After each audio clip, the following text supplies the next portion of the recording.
మహిళా సంఘాలకు 21,466 కోట్ల వడ్డీ లేని రుణాలు ఇప్పించాం. సెర్ప్ పైన సమీక్షలో మంత్రి సీతక్క మహిళా శక్తి బజార్ను నేడు సీఎం ప్రారంభిస్తారని వెల్లడి.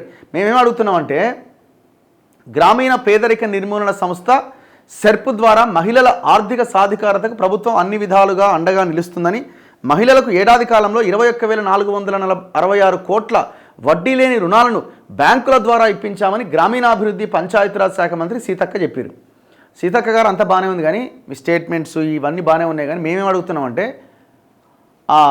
శ్రీనిధి ఎండీగా ఉన్న విద్యాసాగర్ రెడ్డి మీద మీరేసిన ఎంక్వైరీ, మీరిచ్చిన జీవో కాపీ, దానికి ఏమైనా వాల్యూ ఉందా లేదా? దానికి ఏమైనా వాల్యూ ఉందా లేదా? ఎటుపోయా అది? జీవో నెంబర్ దొరకలేదే నాకు.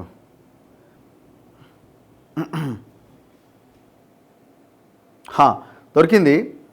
సీతక్క గారు దయచేసి సమాధానం చెప్పండి. ఏ మహిళల గురించి అయితే మీరు మాట్లాడుతున్నారో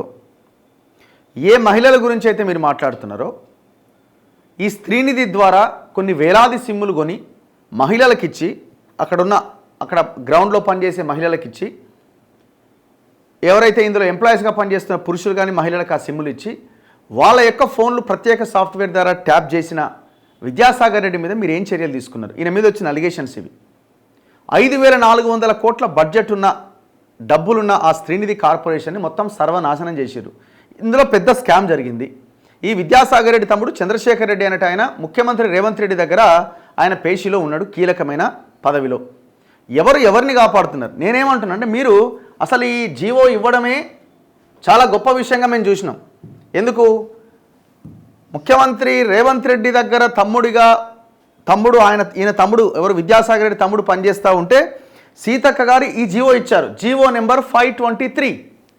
ఈ జీవో నెంబర్ 523 ఏం చెప్తుందంటే విద్యాసాగర్ రెడ్డి అనే ఆయన మీద విచారణ చేయాలి, ఇంటర్నల్ ఎంక్వైరీకి ఆదేశించాలని కన్సర్న్ మినిస్టర్గా ఉన్న సీతక్క గారు ఈ విచారణకు ఆదేశించారు.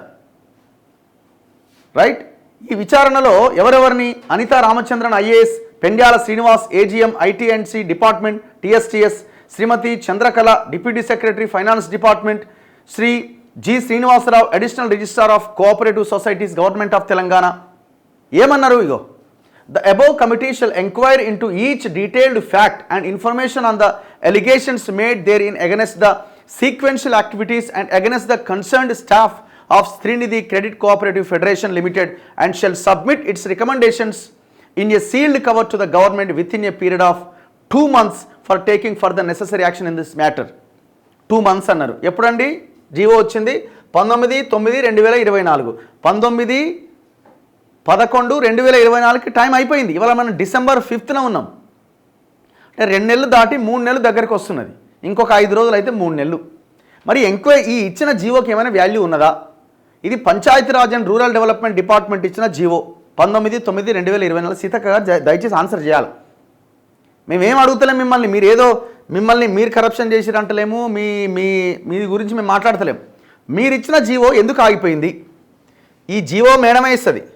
ఈ జీవో కన్సర్న్ మినిస్టర్ సీతక్క గారే ఇస్తారు. ఈ జీవోని పక్కన పెట్టి అదే మళ్ళీ విద్యాసాగర్ రెడ్డికి రెన్యువల్ చేస్తారు. ఎవరయ్యా ఈయనంటే మనం వరుసగా ఎపిసోడ్లు చేసాం. ఈయన దాదాపు 70 ఏళ్ళు ఉంటాడు. ఆయన 65 అని చెప్పుకుంటూ 65 70. ఈయనకి గతంలో పెరాలసిస్ వచ్చింది. ఈయన మాస్క్ తీయడు, నడవలేడు, మాట్లాడలేడు. 4 లక్షల జీతం ఇచ్చి గవర్నమెంట్ పెట్టుకున్నదండి ఆయన. ఇక ఎవ్వడు లేడా ఆ డిపార్ట్మెంట్లో, ఆ శాఖలో తెలంగాణ నుంచి ఉన్న కరెక్ట్ అయిన ఆఫీసర్ లేడా? 5,400 కోట్ల బడ్జెట్ అంటే ఒక ఐఏఎస్ ఆఫీసర్ ఉండాలి అక్కడ. ఈయనకి ఏం అర్హత ఉన్నదని అక్కడ పెట్టిర్రు? ఎంత దుర్మార్గం ఇది! విద్యాసాగర్ రెడ్డి కాబట్టి పెట్టిరా? విద్యాసాగర్ రెడ్డి తమ్ముడు చంద్రశేఖర్ రెడ్డి ముఖ్యమంత్రి రేవంత్ రెడ్డి దగ్గర ఉన్నారని పెట్టిరా? మూడో అంశము లేదు, సీతక్క గారు నేనేం చేయగలుగుతాను, ముఖ్యమంత్రి దగ్గర ఆయన తమ్ముడు ఉన్నాడు, ఆయన ఇన్ఫ్లుయెన్స్ చేసిండని అనుకోవాలనా? మీరిచ్చిన ఈ జీవో నెంబర్ 523కి ఏమైనా వాల్యూ ఉన్నదా లేదా అని చెప్పమంటున్నాం. ఇట్లాంటి అవినీతి పరులు, ఇట్లాంటి దొంగలు డిపార్ట్మెంట్లో పెట్టుకొని ఏం మహిళా సాధికారతను సాధిస్తారని నేను అడుగుతున్నా. ఇదంతా ఒకవైపు నుంటే చాలామంది ఎస్సీ ఎస్టీ బీసీ యువకుల యొక్క ఉద్యోగాలు తీసేసిన ఎందుకు ఇంకా పదవిలో ఉన్న ఏమి ఉద్ధరిద్దామని నువ్వు ఇంకా చేయాల్సింది? సిగ్గులేదు ప్రభుత్వానికి. నేను డైరెక్ట్గా అంటున్నా. ఇట్లాంటి ఆఫీసర్లను పెంచి పోషించి ఏమన్నారు మీరు, రిటైర్డ్ ఎంప్లాయీస్ ఎవరెవరు ఉన్నారు, వాళ్ళు బాధ్యతల్లో ఉన్న వాళ్ళు ఎవరెవరని ముఖ్యమంత్రి శాంతికుమారి సెక్రటరీకి ఆర్డర్స్ ఇస్తాడు, శాంతికుమారి అన్ని డిపార్ట్మెంట్ల హెచ్ఓడీస్కి ఆర్డర్స్ ఇస్తారు. సాయంత్రానికే మొత్తం 1100 లిస్ట్ మీ టేబుల్ మీద ఉంటుంది. ఎంతమంది మీద చర్యలు తీసుకున్నారని అడుగుతున్నాం. మీరు ఆ రిపోర్ట్ తెచ్చుకొని దగ్గర దగ్గర 9 నుంచి 10 నెలలు అవుతున్నది. ఎంతమంది ఎంప్లాయీస్ మీద, ఎంతమంది అధికారుల మీద మీరు చర్యలు తీసుకున్నారు? ఆరోగ్యం సరిగ్గా లేనోడిని, ఏజ్ అయిపోయినోడిని, రిటైర్ అయిపోయినోడిని 4 లక్షల జీతం ఇచ్చి అక్కడ కొనసాగించడం అవసరమా? ఆన్సర్ చెప్పండి. ఇందులో చాలా పెద్ద అంశాలు ఉన్నాయి. ఇంక మీరు అంటున్న మీరు పొద్దున వేస్తే ఫోన్ ట్యాపింగ్ గురించి మాట్లాడతారు కదా, ఆయన కూడా అదే పని చేసిండు.